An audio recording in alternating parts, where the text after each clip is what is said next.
I am Ferdinand Marcos, and I am the President of the Republic of the Philippines. I stand today on behalf of 110 million Filipinos. Please raise your right hand. Kayo ba ay taos-pusong nanunumpa na sabihin ang katotohanan at pawang katotohanan lamang sa pagdinig ng kapulungang ito? Opo. Thank you, Mr. Chair. Salamat, Comsec. Okay, ang ating sunod na tawagin, ang ating isang witness sa pangalan na Mr. Leopoldo Tata Tan, alias Tata. Tama po ba? Okay. Sige, Tata, pakibigay ang iyong salaysay. Magandang araw po sa lahat po. Sinumpa ang salaysay. Ako si Leopoldo Untalan Tan Jr. Nasa 54 na taong gulang, Pilipino at kasalukuyang kapiit sa Service Support Company, Philippine Military Academy. Matapos makapanumpa na ngayon sa batas ay malaya at kusang loob na nagsasaad ng mga sumusunod. Noong taong 2005, ako ay nahatulan at nakakulong sa Davao Prison Penal Farm dahil sa paglabag ng RA 9165. Noong mga bandang July 2016, habang sinisilbi ko ang aking sentensya sa maximum compound, dumalaw sa akin ang kaibigan ko na si SPO4 Arthur Narsulis. Si SPO4 Arthur Narsulis ay kaklase ko noong high school. At sa kanya din ako humihingi ng tulong ng aking kaso. Siya ay naka-assign sa CIDG 11 at nakabase sa Davao City. At boss niya si Colonel Edelberto Leonardo, Regional Chief ng CIDG 11 Davao City, at Lieutenant Colonel Rina Garma. Noong araw din yun, nakiusap sa akin si SPO4 Arthur Narsulis at sinabi niya na may ipatatrabaho ako sa iyo at may basbas sa taas. Baka matulungan ka rin namin na makalaya. Kakausapin ko namin ang presidente. Sabi pa ni SPO4 Arthur Narsulis, sayang din itong isang manok kada ulo.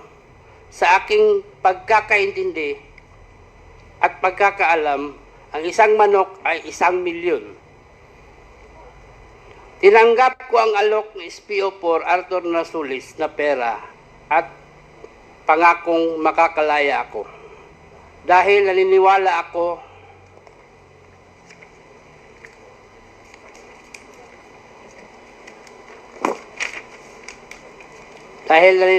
ako sa kapasidad at kakayahan ng boss niya na si Colonel Edelberto Leonardo na matutupad nila ang kanilang pangako dahil sa malakas sila sa taas. Tinanong ko kay SPO4 Arthur Narsulis kung sino ang mga tatrabahuin at pinakita niya ang isang kapirasong papel na naglalaman ng mga pangalan ni na Chukintong at Jackson Lee. At sinabi pa ni SPO4 Arthur Narsulis na 3 sila, ngunit yung isa na may pangalan na Peter Wang ay darating mamayang gabi dahil manggagaling siya sa ibang kolonya. Nagpakita pa si SPO4 Arthur Narsulis sa akin ng isang papel na naglalaman ng iba't ibang pangalan ng 32 na Chinese drug lords na nakapiit sa iba't ibang kolonya. Sinabi pa ni SPO4 Arthur Narsulis na ang mga Chinese na mga ito ay drug lords at galit ang presidente sa kanila. Kinabukasan at sa mga sumusunod na araw, nagmanman ako at nagtanong-tanong ako tungkol sa 3 Chinese drug lords. At nalaman ko na ang mga ito nakakulong sa foreign ward na bakod ang pagitan sa amin at may barbed wire pa. Kaya isang gabi, tumawag ako kay Arthur Nasulis at sinabihan ko na mahihirapan ako na kunin yung 3 Chinese drug lords kasi nakabukod sila. May bakod at may barbed wire pa. Sinabihan ako ni SPO4 Arthur Nasulis na maghanap ako ng kasama ko para sa trabaho sa 3 Chinese drug lords. Ibabartolina na lang kami at doon na namin isasagawa ang pagpatay.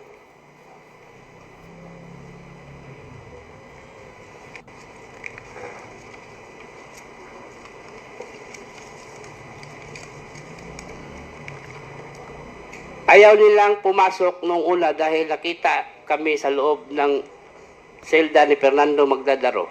Dahil dito, inilipat muna kami.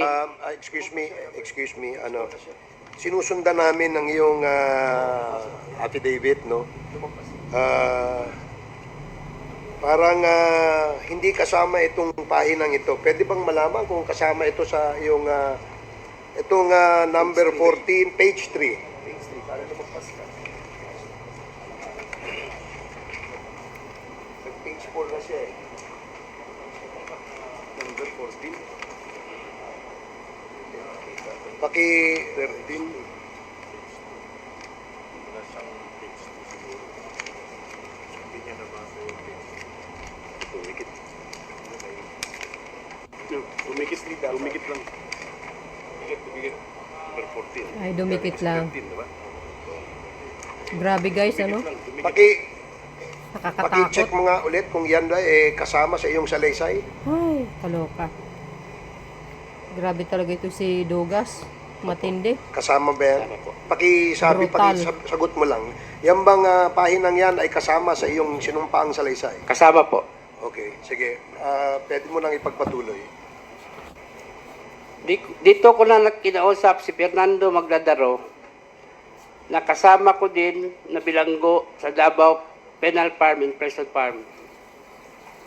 Si Andy ay kaibigan ko at alam ko na isa siyang trabahante. Sa sumunod na araw ay bumisita si SPO4 Arthur Nasulis at kinausap kami ni Andy sa labas ng Davao Penal Farm. Dito binuksan ng gate officer ang control gate at nakita ko din sa gates si Superintendent Gerardo Padilla at tinapik pa ako. Noong papalabas kami ng gate, narinig ko yung isang empleyado sa pintuan napuntahan si Fortaleza, Major Fortaleza. Sabihin nyo na may dalaw siya, ang classmate niya na si Garma. Ang Garma na tinutukoy ay si Lieutenant Colonel Ruina Garma na sa pagkaalam ko ay taga CIDG. Kilala ko si Lieutenant Colonel Ruina Garma na karelasyon ni Art SPO4 ng Sulis.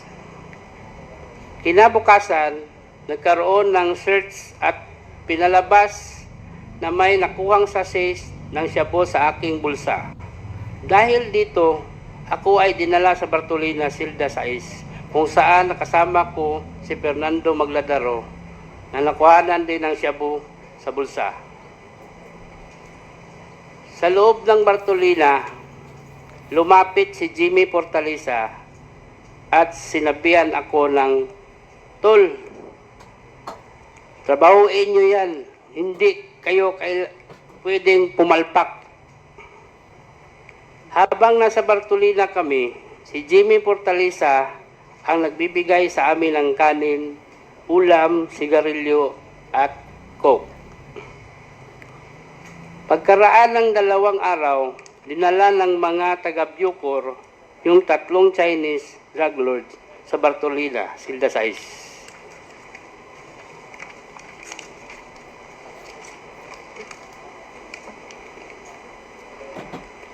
Ayaw nilang pumasok nung una dahil nakita kami sa loob ni Fernando Magdadaro.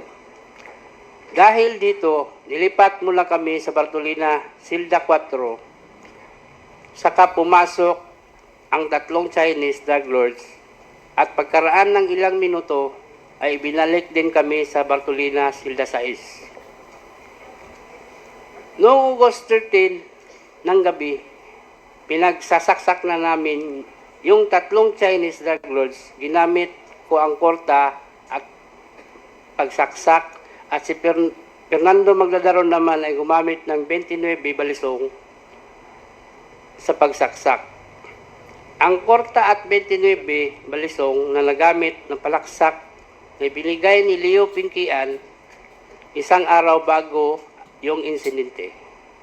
Si Leo Pinkian ay mayor ng Bartolina. Napag-usapan namin ni Fernando Magdadaro na sabay naming sasaksakin yung tatlong Chinese drug lords kaya pinagsasasak niya si Chu Kintong habang pinagsaksak ko naman si Peter Wang. Pagkatapos sumunod na pinagsasaksak ni Fernando Magdadaro si Jackson Lee. Pagkatapos ng insidente ng pagpatay sa tatlong Chinese drug lords, nilagyan ni Fernando Magdadaro ng malong yung rehas ng Bartolina, Silda 6, para hindi makita ang duguan ng katawan ng tatlong Chinese drug lords. Pagkatapos ay dumating si Superintendent Gerardo Padilla sa Bartolina, Silda 6, at sinabi niya na, anong ginamit ninyo? Ihagis sa labas. At hinagis naman namin ang korta at ang balisong sa labas ng silda. Ilabas namin sa silda ang kamay namin at pinusasan kami ni Sir Puro. Pinalabas kami para dalhin sa IS Investigation Section.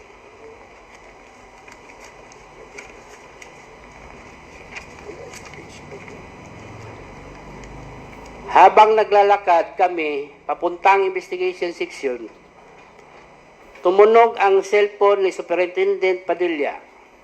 Nakita ko sa napilindot ni Superintendent Padilla ang kanyang cellphone. Nadinig ko na sinabi nung tumawag kay Superintendent Padilla, "Congrats Superintendent Padilla, job well done." Pero grabe yung ginawang dinuguan.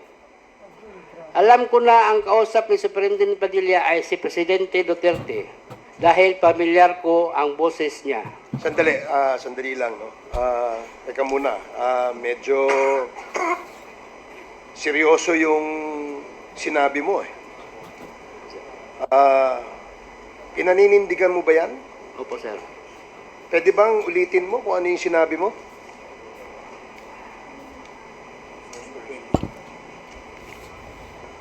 Habang naglalakad kami papuntang Investigation Section, tumunog ang cellphone ni Superintendent Padilla. Nakita ko sa pinindot ni Superintendent Padilla ang kanyang cellphone. Nadinig ko na sinabi nung tumawag kay Superintendent Padilla, "Congrats Superintendent Padilla, job well done." Pero grabe yung dinuguan. Meron kang kasing binanggit, na pangalan, yung nandito sa number 29. Ito ay pinaninindigan mo. Opo. Pwede bang pakiulit mo ulit kung ano yung sinabi mo dito? Alam ko na ang kausap ni Superintendent Padilla ay si President Duterte dahil pamilyar ko ang boses niya. Nakakausap mo ba si President Duterte?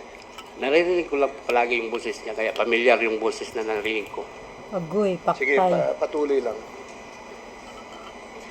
Pagkatapos ng tawag, sabi ni Superintendent Padilla sa mga kasamahan niya doon, tumawag si Presidente nag-congrats sa akin. Dahil sa sinabing ito ni Superintendent Padilla, kaya lalo akong napaniwala na ang tumawag sa kanya ay si President Duterte. Pagkatapos kaming imbestigahan sa IS, kinausap kami ng hipi ng Bartolina na si Jerome Glassi. Pinapapili kami kung saan selda ang gusto namin at pinapalinis ni Superintendent Padilla. Pinili namin ang Bartolina Selda 6 at doon kami naglagi ng 3 linggo. Pagkatapos ng 2 araw, dumalaw sa akin si SPO4 Arthur Narsulis at sinabihan kami na nandito na ang reward ninyo na tig-1 milyon. Saan ko ito ibibigay? At ang sagot ko, ibigay mo ang 1 milyon sa asawa ko. At ang sani naman ni Fernando Magdadaro, ibigay ang 1 milyon sa kanyang asawa. Pagkaalis ni SPO4 Narsulis, naisip ko na ang usapan namin ay 1 milyon kada ulo. Kaya kulang ang reward na natanggap ng mga asawa namin. Agoy. Ngunit naisip ko rin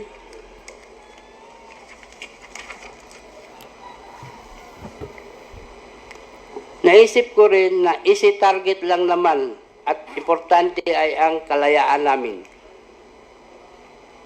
Noong sumunod na araw ay dumalaw ang asawa ko at ang asawa ni Fernando Magdadaro at kinumpirma nila na natanggap na nila ang tig-1 milyon. Palagi kong tinatawagan si SPO4 Arthur Narsulis tungkol sa aming paglaya at ang palagi niyang sinasabi, mag-antay-antay lang kayo, makakalaya din kayo. Sabihan namin ang presidente. Naghintay kami sa pangakong yun hanggang matapos ang administrasyon, hindi kami tinulungan na lumabas. Hanggang sa pinaamin nila ang kaso ng pagpatay sa 3 Chinese drug lord at kinasuhan kami ng homicide. Ngunit sa kalaunan namin para matapos na at tulungan kaming makalaya. Nakumbik kami sa pagpatay sa 3 Chinese drug lord. Ibinigay ko itong salaysay na ito dahil sa galit ko sa kanila. Ginawa naman naming ang pinatrabaho nila pero hindi naman tinupad ang kalayaan na pinangako. Agoy. Ang lahat ng sinasabi ko ay sa salaysay na ito ay pawang katotohanan lamang at walang sino man ang nagturo o nag-impluensya. At alam ko rin na maaring gamitin laban o pabor sa akin, sa ngayon ito ay na lang po ang masasabi ko at wala nang idadagdag pa sa aking salaysay. Bilang patuto, lumagda ngayong ika-21 Agosto 2024 ng lungsod ng Baguio. Yun, naisahan Maraming sila. salamat. Naisahan sila Okay, mga bes. salamat Mr. Tan. Ito bang sa salaysay mo, pirma mo ito? Opo, Your Honor. Okay, meron ka pa bang idadagdag na Wala na po. wala ka nang dadagdag? Okay. Now, we will proceed with the interpellations from the members. Address my questions to Fernando P. Magdadaro. Mr. Magdadaro, Andy nga ba ang palayaw mo o tawag sa iyo? Opo, Your Honor. Ikaw ba, Andy, ay nag-almusal ngayong umagang ito? Kaunti lang po, Your Honor. Bakit hindi mo dinamihan? Kasi mahabang biyahe, Your Honor, baka mag-iihi pa kami sa daan. Nakatulog ka ba, Andy? Mula nang nagarating kami sa Manila, Your Honor, hindi ako na masyado nakatulog ng mabuti. Sa kabila ng iyong sinabi, maayos ba ang pakiramdam mo ngayong oras na ito? Opo, Your Honor. Nasa maliwanag ka bang pag-iisip? Yes, Your Honor. Andy, magkakulay tayo ng damit. Samahan mo ako sa aking advokasya para sa katotohanan. Andy. Andy, ang mga susunod kong tanong ay sasagutin mo lang ng opo o hindi po. Maliwanag ba yon, Andy? Opo, Your Honor.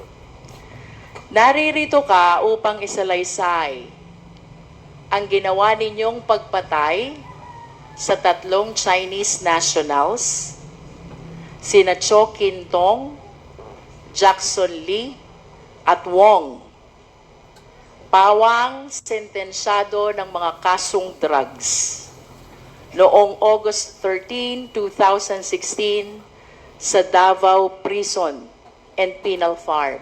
Nauunawaan mo ba ito, Andy? Opo, Your Honor.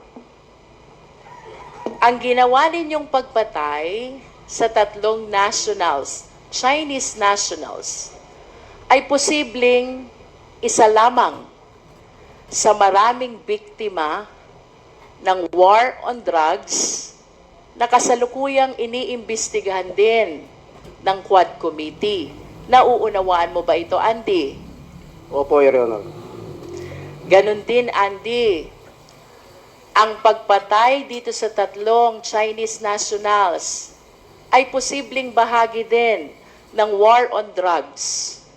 Mas kilala bilang extrajudicial killing or EJK na kasalukuyang dinidinig ng ICC or International Criminal Court kung saan ang pangunahing iniimbestigahan ay walang iba kung hindi ang dating Pangulong Rodrigo Roa Duterte. Ito ba, Andy, na uunawaan mo? Opo, Your Honor. Andy, nakikilala mo ba ang dating Pangulo? Opo, Your Honor. Sino ang dating Pangulo? Rodrigo Roa Duterte po, Your Honor. President Rodrigo Roa Duterte po. Andy, sa kasalukuyan, ikaw ay nanumpa at nasa harap ng mga congressmen, bahagi ng Quad Committee. Bawal magsinungaling. Nauunawaan mo ba ito? Opo, Your Honor.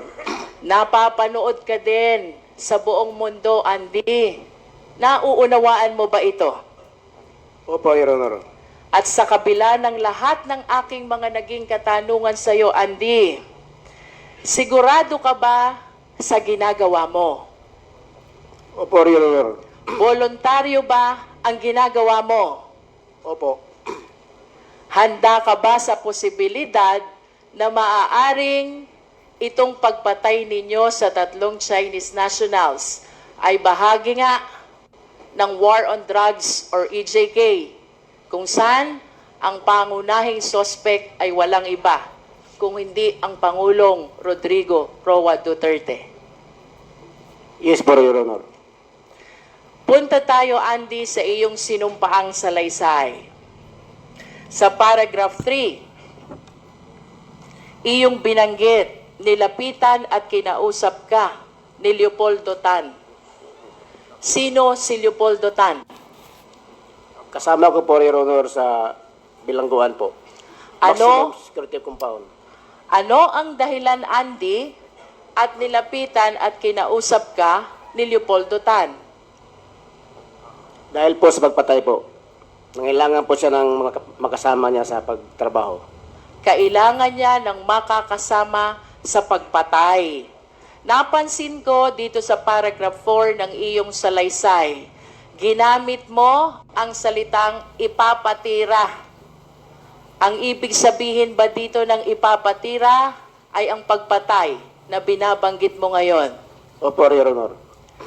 Sino ang papatayin, Andy, ayon kay Leopoldo Tan? Yun pong tatlong Chinese, Your Honor, drug lord, Chokentong, si Wang, at sa Jackson Lee.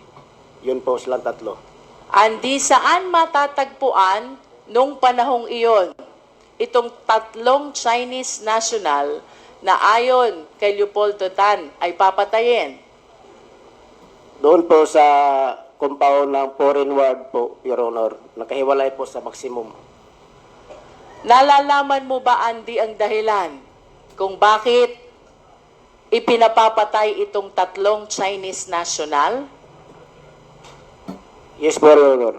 Ano ang dahilan, Andy? Bakit ipinapapatay itong tatlong Chinese national?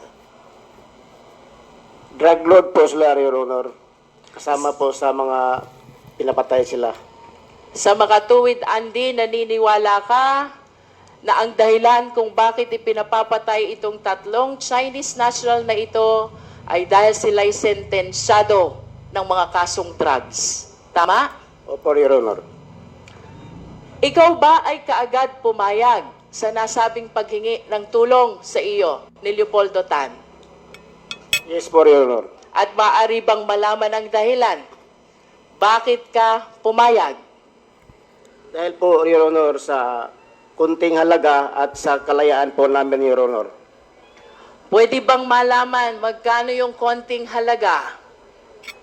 Yung tinawag po nila, Your Honor, ng isang manok, 1 million po yun, Your Honor. 1 milyon.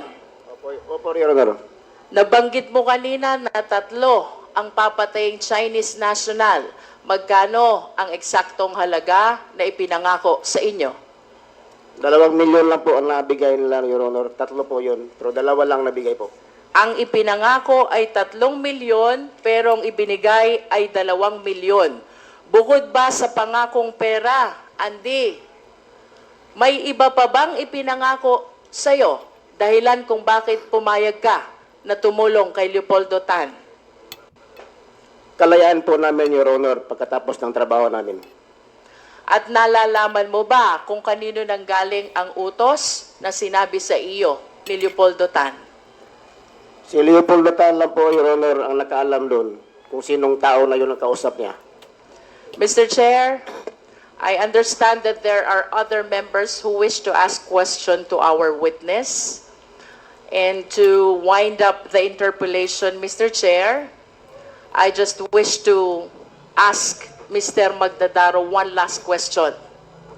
Bilang pagtatapos, Andy, sa harap ng Quadcom at ng buong mundo na nanonood sa iyo ngayon, inaamin mo ba ang pagpatay na ginawa ninyo ni Leopoldo Tan sa 3 Chinese nationals na sentensyado ng kasong drugs?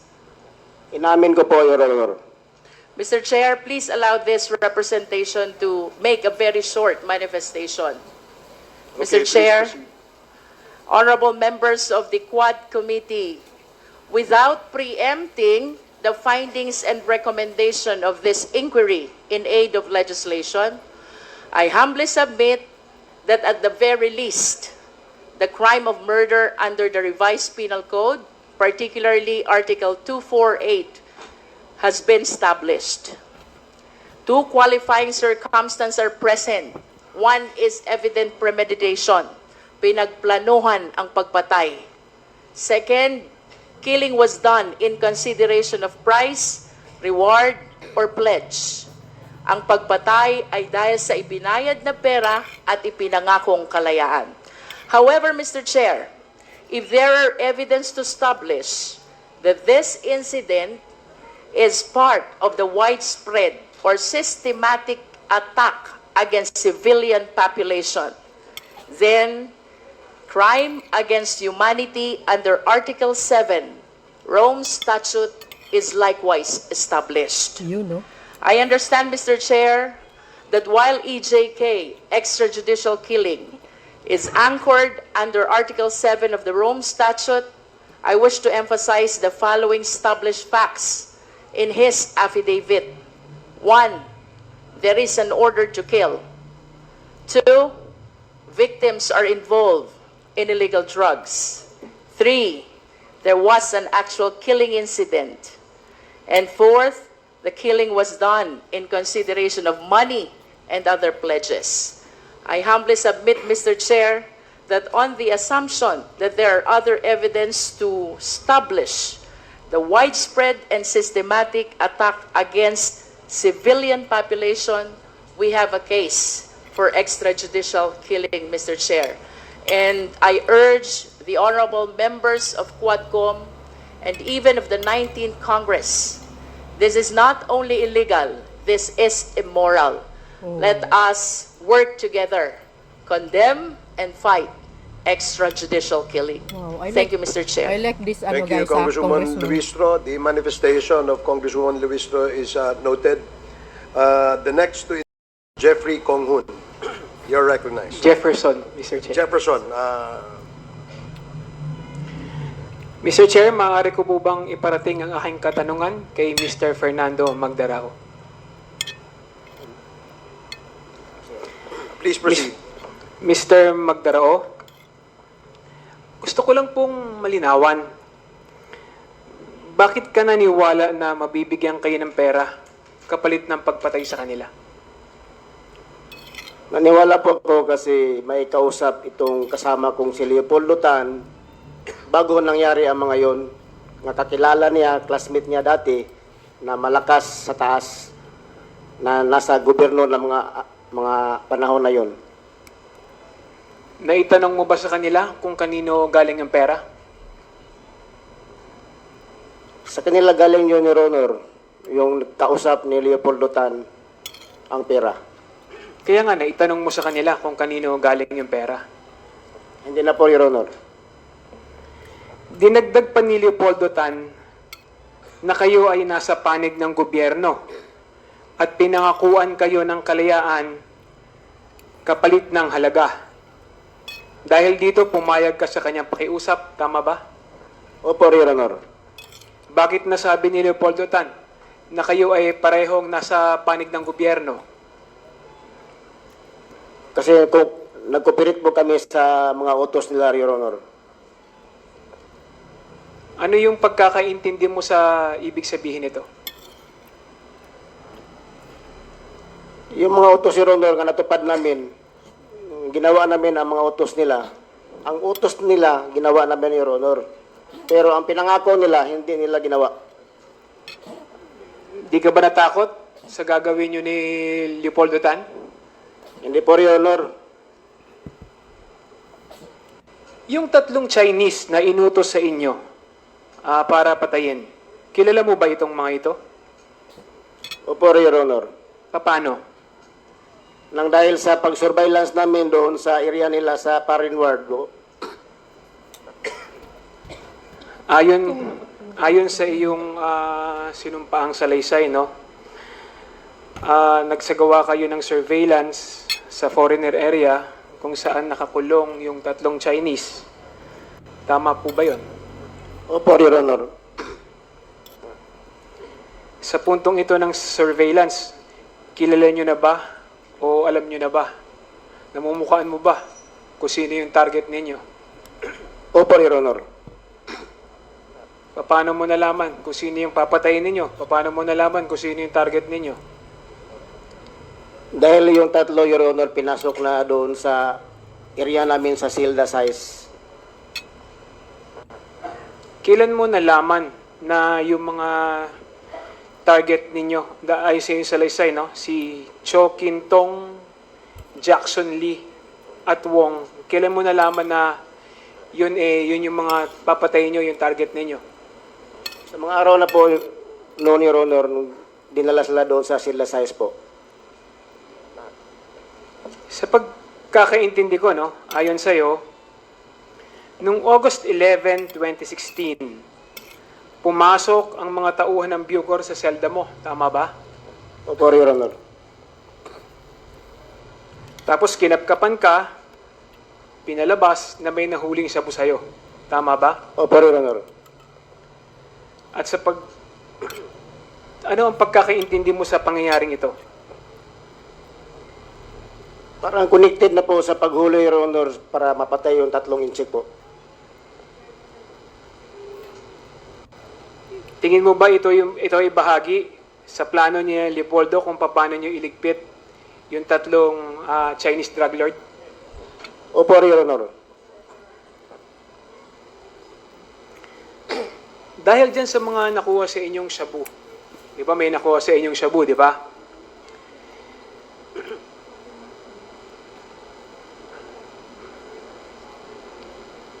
Pinasok kayo ni Leopoldo Tan sa selda, tama ba?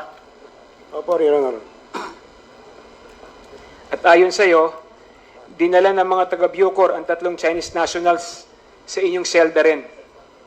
Sino yung nagdala sa kanila sa inyo, sa selda? Yung duty po doon, Your Honor. Taga-Bucor po. Kilala mo ba yung mga ito? O sino-sino ito?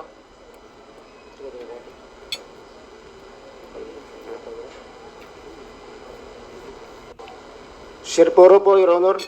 Ang nagdala sa amin doon sa Silda Size. si Sir Poro. Ayon rin sa iyo nung una, ayaw pumasok nung tatlo. 'Di ba? Sa yung tatlong drug lord ayaw pumasok nung tatlo. Kaya ang ginawa, inilabas muna kayo ni Ginoong Leopoldo Tan. Tama po ba? Yes po, Your Honor. Tapos, pagkatapos, yung umalis, ipinasok yung tatlo, at saka ibinalik yung tatlong Chinese. Tama ba? Opo, Your Honor. Ayon sa iyo, bandang gabi ng araw na yon, pinagsasaksak nyo ni Leopoldo yung tatlong Chinese.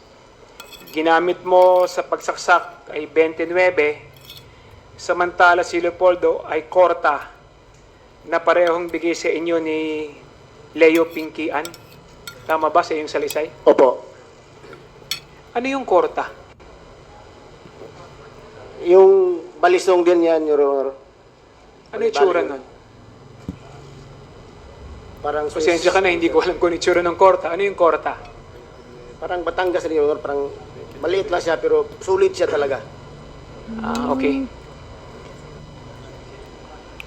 Mr. Chair, wala na po akong katanungan at i-reserve ko po ang aking karapatan na magtanong sa pangalawang round.